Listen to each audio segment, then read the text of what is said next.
Welcome. Hey, that's the clapperboard. Welcome to the S.H.O.P, the social hub of positivity. This week we have a wonderful man who's been on this show before and is I could almost describe you as a prolific writer, because we were about to introduce and find out about Paul's second book. Did one before, but without further ado, Paul, how are you, sir? Yeah, not too bad. Lovely to see you. Thank you for your patience. I was a little bit delayed this morning, and I won't go into it now. But anyway, listen. First and foremost, can you remind people what the first book was? The first book was called Hidden Disabilities, Challenging Institutional Unfairness and Encouraging the Faith. I know it's a bit of a long one. Yeah. But what? So, and how I just call it Hidden Disabilities. That's when everyone asks about it. I just call it Hidden Disabilities. And what was the premise? What is the actual idea of that book? The idea of that book was to talk about the challenges we face because of the struggles we face, and I talk about a little bit my life, my childhood, my earlier adulthood, etc. Some of the setbacks I had through no fault of my own, some of the discrimination I had, and how we can go about changing things even in church settings, because it's not so much ignorance with the majority of people, it's just some people don't have an understanding of it. And yeah, we have our traits and our habits and everything, which can put people off, make people think badly about us. It's just the way our brains are wired. Yeah. Now, when you say us, just remind people what you're talking, because with a hidden disability in your situation is autism, isn't it, or part of the spectrum of autism? Yes. And of course, if people see someone in a wheelchair, they suspect there's something wrong with their mechanical ability. Yeah, there's something there that's visible. It can be seen. But with some people like me, nothing outwardly, and people think I'm just putting it on, I'm just got an attitude or something like that. It's nothing like that at all. So I'm just trying to, let people understand we're not doing this. If we got sort of strange ways and habits and this, that and the other, it's not we're doing it to wind people up, it's just the way we're, we might be socially awkward and all the rest of it, but we've got a lot of us are very brainy to make up for that. You think of figures like Steve Jobs, who co-founded the Apple company. You got Elon Musk. Yeah. A whole range of people. We think of Daryl Hannah, the actress. Yeah. And they're even saying that Albert Einstein and Isaac Newton. I was going to say. Autistic. I thought I was going to say Einstein. It's very brainy people throughout history. So actually, that's interesting, isn't it? Because you're right. Because it's hidden, and if people don't know about the autism spectrum, they will potentially be offended or think, well, wait a minute, there's something not quite right about this person or how they're behaving in a situation, because all sorts of parts of the autistic spectrum are to do with they have all sorts of conditions, and sometimes it's about sound, being overwhelmed by... Yeah, we can get overwhelmed by sights and sounds and all the rest of it. Yeah, so of course, so in fact, in reality, you're talking about not judging a book by its cover, or in fact doing a little bit more inquiry, because it's hidden, unless people inquire, or not that you're going to go up to everyone and say, excuse me, are you on the spectrum? But it's about having a bit of empathy. Just one second, Paul, just to apologise for the noise in the background. We have our very busy In the Flow workshop with Jess Way, the wonderful Jess Way, the textile artist, every Tuesday and Thursday. So it's very, very busy and flowing and fantastic, and thanks to Wessex Water. But we're going to persevere with a hope that the noise from the ladies doing the quilt, or what is it? It's not a quilt, really, is it? Or was it? Yeah. Is it a quilt? Community thing? Yeah. You should have a go, it's brilliant. Anyway, so you've done the first book. That's to kind of explain it in general, but also specifically about your own... Because people have been discriminated. Yeah, there's a lot of people who were pushed to the fringe of society. We've got so much to offer, and that's very, very sad, and very unfortunately, we're more prone to mental health struggles, a whole range of things, depression, suicide even. Yeah. We make up like barely 1% of the population, but we account for like 5-6% of the suicides. Wow. It's very sad. Wow, no, we need to do more instead of saying we should buck ourselves up and try and look people in the eye and be a bit more assertive, I've had all of that through the years. Yeah. How about people understand more and help to accommodate us more? Excuse me one second.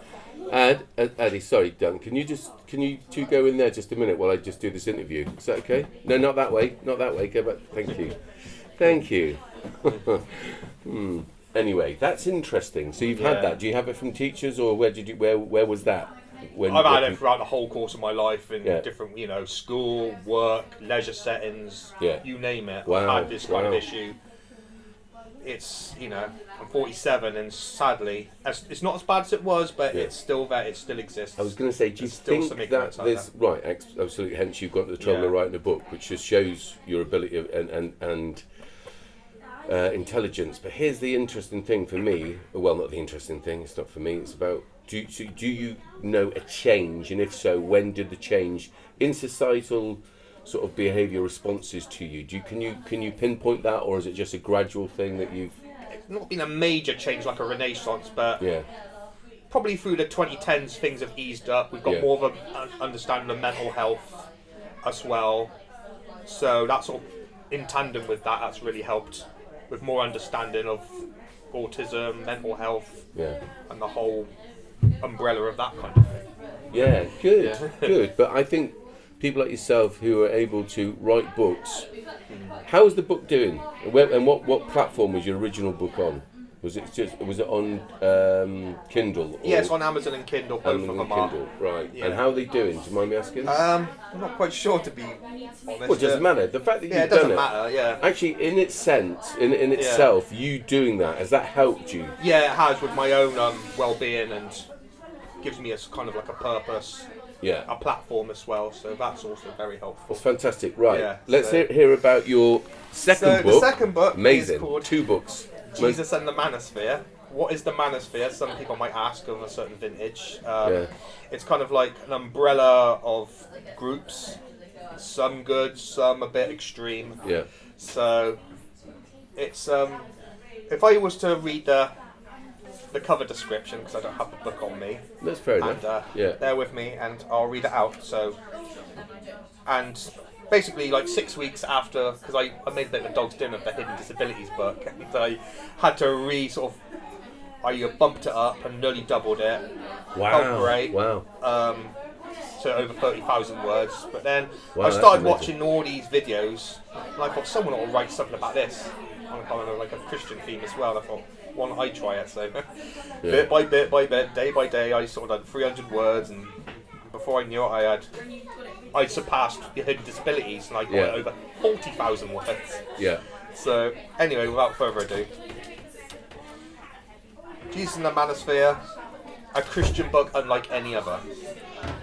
Ever since the mid-20th century, life has generally been better in Western nations for the huge majority of the subsequent generations born thereafter. This most notably in terms of better standards of living and healthcare. However, the traditional family unit has also come under great attack during the same time, with far more divorces, breakups, along with higher rates of single parenthood and loneliness than ever before, thus creating a domino effect, leading to a whole array of challenging social issues further down the line. How has this happened? What, if anything, can be done to reverse this tide? The Manosphere movement, which regularly comes under huge criticism, seeks to explore these often troubling and complex issues more often than not with a no-holds-barred approach. Numerous bloggers have gained large and growing fan bases from countless men and boys the entire world over. Is it totally absurd to place much of the blame on modern feminism? Are those involved in the movement just a bunch of heartless and misogynist thugs? Or are they genuinely concerned men telling very uncomfortable truths and who deep down actually want the best for women via tough love? And the biggest question of all is, what would Jesus himself make of all of this? Wow. So would some of those icons of the Manosphere be Jordan Peterson and people like that? Yes. So you've got the highly intellectual fellas, the university, real academia guys, and then you've got Andrew Tate. I was going to say it was Andrew Tate. Yeah, he gets a mention. Yeah. Very controversial. I know he's very Marmite, and he's not everyone's like, and he's still under investigation for He's under arrest, isn't he? He's under house arrest in Romania. Romania. He's got the Tate Mansion, as it's called. So, what's your personal perspective then? What do you think what's happened? Well, I'd never heard of Andrew Tate to begin with, and I started looking at this guy called Coach Greg Adams. I thought he was a preacher, and he was talking about something called the Jezebel spirit. And it was a biblical kind of talk, but it wasn't a Christian event. Yeah. It was kind of like a secular sort of.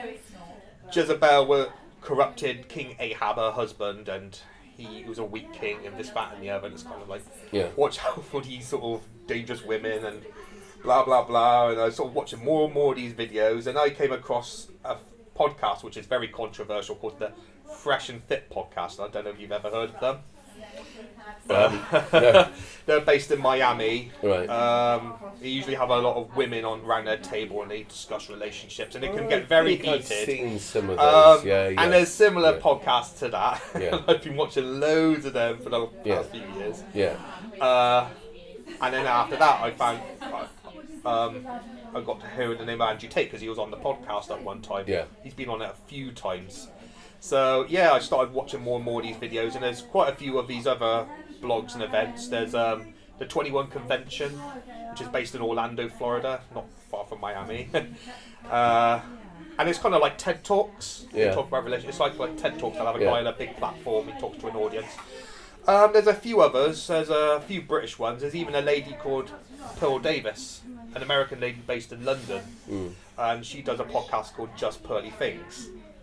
And she sticks up for the manosphere and the guys. So what do you think the underlying problem is? What do you think? What at the bottom root of what you're trying to say? What is it? I don't know. Sort of, it's a combination of things. Kind of like the sexual revolution of the 1960s and modern feminism. You think back to pre-World War II times. Like a couple would meet in their early to mid 20s and they'd marry, have a heap of kids, maybe be together for 40, 50 years, and that's becoming less and less commonplace.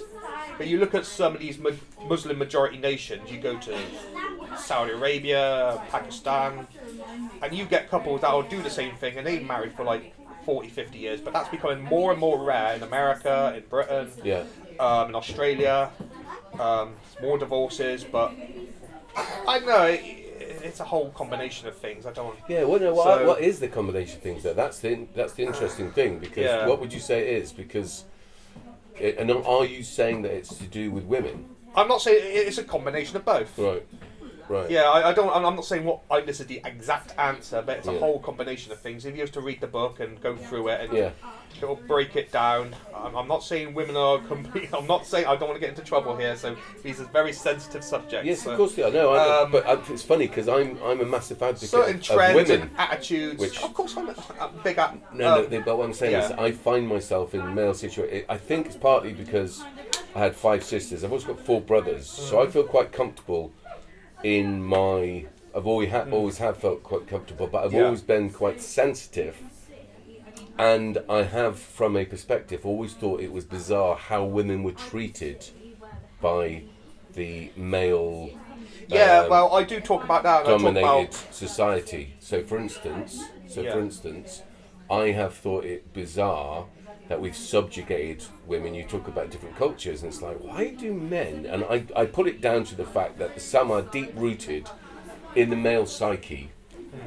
Is the thought that no matter what we do, you talk about Einstein, you talk about these great thinkers, whatever we do as males will never quite accomplish creating life. We're not life makers, are we? We contribute in a kind of, sometimes we're around for the actual interaction, and sometimes we're not because there's sperm banks, etc., etc. So actually, the man's role, even as far back as the 70s. Do you ever remember the 2 Ronnies?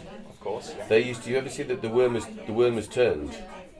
I probably have. Right, and it's about a woman-dominated society, and what they do is, and I think this is the mistake that men make.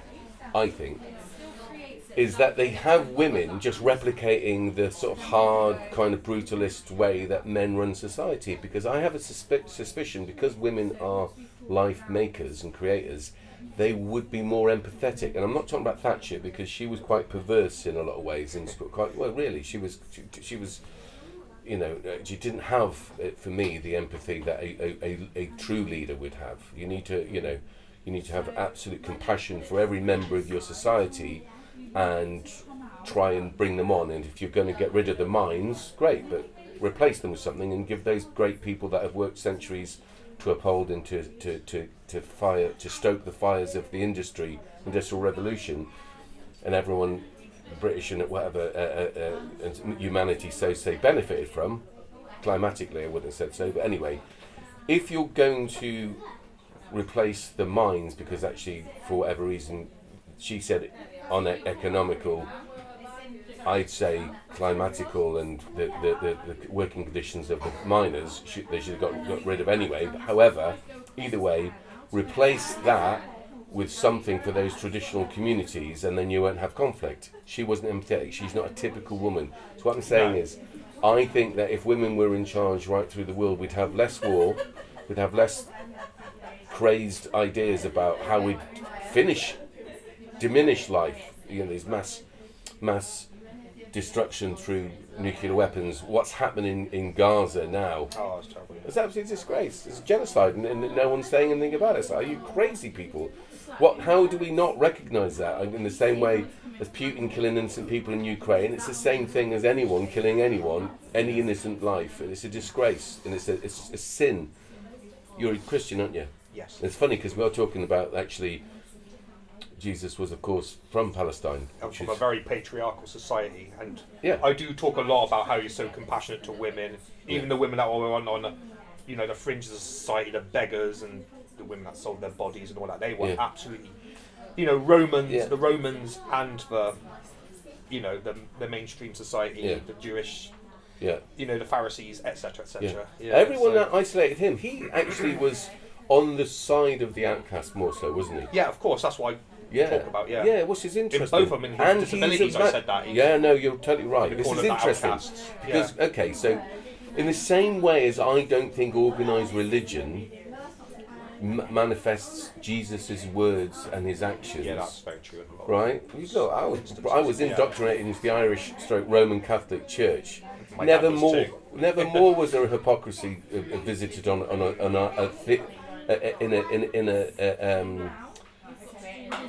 theocracy. What do you call it? It's not patriarchy. But yeah, well, it's the philosophy of the organised church. It's built on gold. It's massively wealthy.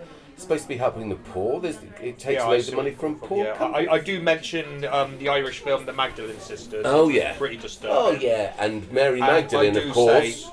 Who was Mary Magdalene? Well, she's often seen as a prostitute, but she wasn't. But I think they sort of twisted everything deliberately. In the 2nd, 3rd century BC, because I suppose it was to sort of diminish women down. Diminish? Who was the first person Jesus saw? Who was the first person he visited? Well, Mary Magdalene. There you go. After he come out the tomb, I know. Absolutely. So interestingly, we took a group of young. And I do mention that in the book. Good. Yeah. Because here's the interesting thing: if you are religious, and that's in any religion, it's how do the hierarchy of that religion live? And if they live amongst the people, fair play. But if they live in these, the Vatican is a country. Within Rome, within a capital city of another country, it's absolutely built on wealth and thievery and exploitation, and had no. If you want to go about what's happening in Israel, remembering that what's happening in Israel, Palestine, what's happening in Palestine isn't about Jews and Arabs or Muslims, because there are loads of Palestinians, and people should know this, who are Christians. Of course, right? There's loads and loads of Palestinians who are Christians. So therefore it can't possibly be about the religion. So it's about Zionism, it's about control, land grabbing, it's about whatever. However, in that country, the Pharisees at the time of Jesus were opposed to Jesus. What was Jesus saying? He was talking about support the poor, to all the outcasts. Yeah. So how then? Okay, that's interesting. So we both agree on that, don't we? We both, even though he went around with 12 apostles, he saw Mary Magdalene as being a very specific and really important figure. Now, some philosophies say that he married her, that it was his wife.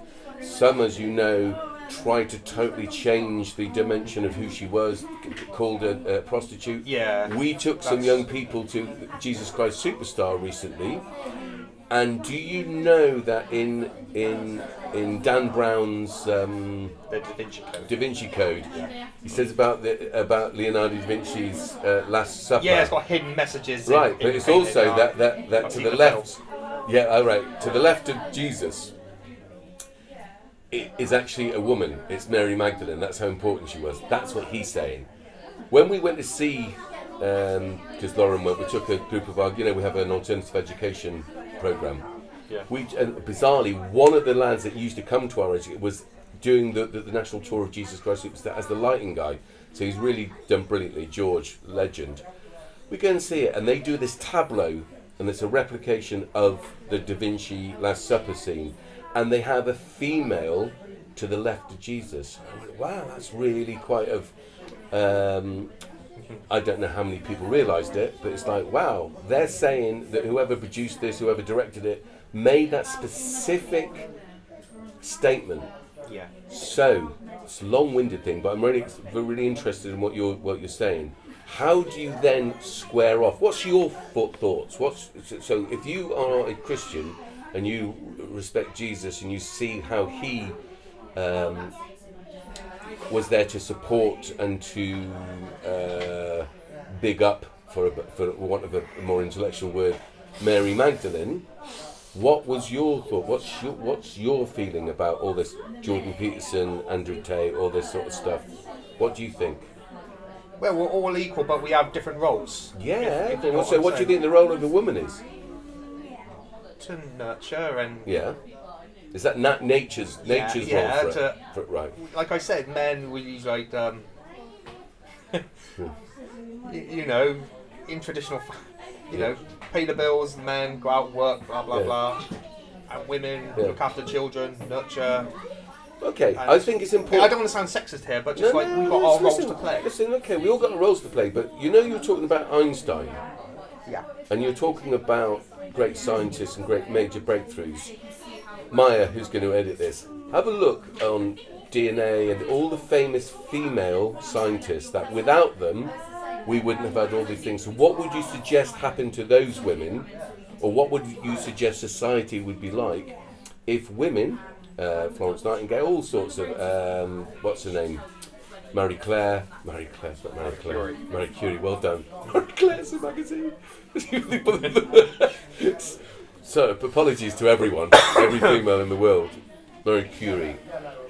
Let's have a list. That's just for a laugh. Not because I'm arguing with you, because I understand what you're saying. And sometimes this comes from male fear. I'm not suggesting it does from you.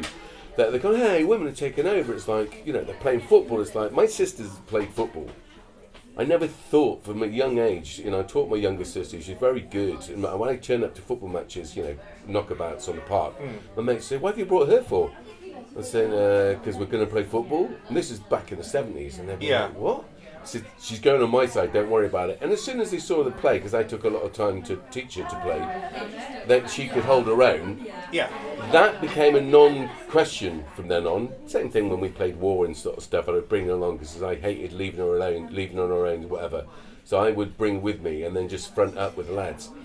But I think men could do a lot, and society could benefit a lot from being more like women. How about that one? Book 3. Paul has it. Paul on the road to Damascus. Well, I'm already writing my book 3 at the moment. Oh yeah, so it better be about women. They ain't bad, really. What was it? No, I'm not saying all women should be chained to a kitchen sink. I'm not being like a chauvinist or nothing like that. And I don't think you are. Yeah, we've got to think of Marie Curie, Florence Nightingale, and all those pioneering women. I do mention that in the book, good, etc. It's great that we have them. Can you print this book out? You can order it on Amazon. What, physically? Yeah, it's a physical book. Yeah, you can buy it. Well, okay. Can we advertise it in here? Because I'm interested. Yeah. And I think, can you come back at another day? But I do talk about. Yeah. There's also a guy. There was this guy called Brett Kunkor. He was with an organisation called Stand to Reason, which is like a Christian apologetics. I don't know, theological. We break things down. Yeah. And someone wrote to him, "Oh, men are superior to women in the Bible," and then he breaks it down, and there's Ephesians in the Bible said men husbands on your wives, wives on your husbands, etc., etc. It's not saying keep her down or anything like that. Yeah. So, you know. Yeah, that's interesting. I mean, I feel quite lucky, I have to tell you. I feel quite lucky that I've never felt that. I've never felt that sort of threat or whatever. And I've always benefited. I just feel, I don't know if it's, you know what I mean? I'm always, I think that, and I've been a bouncer in my life. I've been, you know what I mean? I've been in fights. I used to be quite, back in the day, I'm not proud of this. It's just how I thought and how life was, and times have changed. A bit like that. Well, yeah, but, you know, the teachers used to slap me in the face. When I was in primary school, 2 teachers, I remember, one in the face, one in the back of the head. Not at the same time, because that would just be a gang fight. But that's the sort of mentality, the cane, the belt, the slipper. Yeah. It's like society's changed in lots of ways. But isn't it interesting that, for instance, and it hasn't changed this much in primary schools, that the majority of people that teach in primary schools, and it's a very significant part of a child's development, are women. Yeah. Right? That's interesting. And that in secondary schools, not, you know, more and more it's changing, but there are more male teachers in a secondary school scenario than yeah, there are some old structures that need to be reformed in here and there. What do you think about the church? For that. Yeah, but what do you think about the church having female vicars or priests? I personally don't have a problem with it. Do you know what I mean? My first marriage was a female vicar. I didn't get married to her; she married us. Oh, right. My best man was one of my sisters, and that's not because my brothers aren't great, because they are, but actually but Ada, God bless her, was very significant in my earlier years, because we're such a big Irish family. Yeah. The older kids had sort of younger kids to you know, and it would be the females, than say the older kids, got lessons from all the older brothers and sisters, but very specifically older females, and we all had sort of, you know, domestic chores and stuff, and it was kind of old school to a degree, but my mum was a very strong woman. So, this book, what's the title of this book? Jesus and the Manosphere. Right, of course. Jesus and the Manosphere. Yeah. It's available now. Yeah, Amazon and Kindle. It's had a bit of a revamp here and there. It's amazing that you do this. Listen, I really admire it, I've got to tell you, because there's so many people say, oh, well, you know, everyone's got a book in me. Everyone's got a whatever. When in fact, I think maybe they are. Everyone's got an interesting story to tell, but it's not that many percentage-wise of people who put it down in any form that other people can share. So I really congratulate you on that level. Yeah, this is the very first Christian book to ever talk about the Manosphere subject, and this Manosphere movement. Yeah. Men and boys, people, millions and millions are watching videos of like Jordan Peterson. Yeah. If you could consider him Manosphere, Andrew Tate, and I'm not going to put Andrew Tate on a massive pedestal. Kids, this is who you should look up to. He's an absolute legend. I don't say that at all. Yeah. At the very end, you know, I'm not going to spoil alert, but Jesus, you know, the top dog. He's the top, you know. Yeah. You know, I don't put anyone above Jesus. Okay, so well, they're fair play. That's the example, not yet Andrew Tate.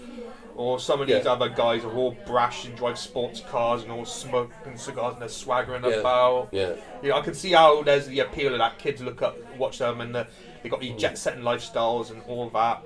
Yeah, there's a lot of good in it, but break it down. There's some bad elements, some rough elements. Yeah.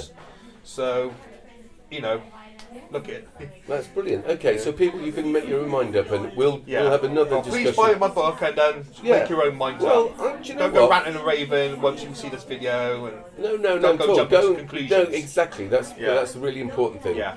What would be good is to hold for people to get it, to read it, and then for us maybe to do a question and answer. Yeah, I'd love to do a Q&A. Yes. That'd be grand. Yeah. Like a few let's women, a few do it. men. People, please, people volunteer to read this book. I haven't read it. I'm a poor reader, but I'm being serious.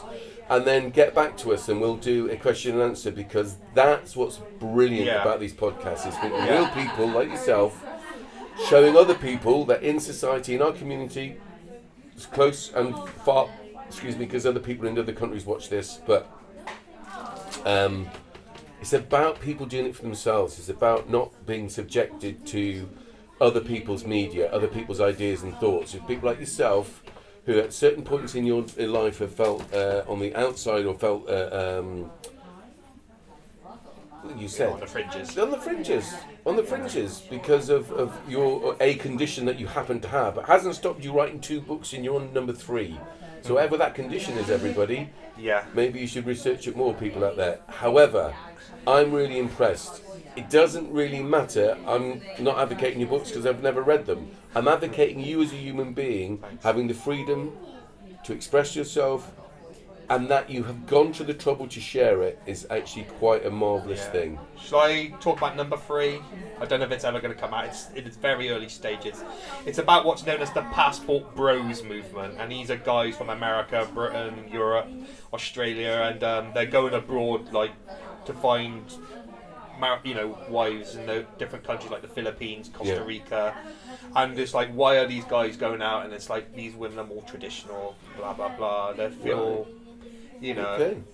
So these women are sort of like, they are kind of got the mindset of how Western women were in pre-World War II days. Right. They sort of, when you say pre-World War II days, I don't want to sound sexist. Or no, but you just their societies are different. Let's remember, marriage oriented. who was making all the armaments? Who was doing all the male jobs? Yeah, the women were. Yeah, thank you very much. Yeah, well, I know, but I just, yeah, of course they were. Of course, and it's important that you have your say. What I'm saying is this.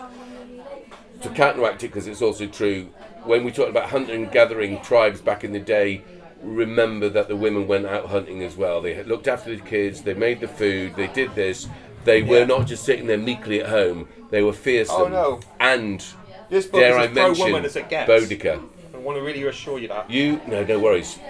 That's a wrap, but I want to do this, just ironically. Can you just show everyone let's take this camera next door, so everyone can see where all this noise is coming from. Come on, people. Look at this.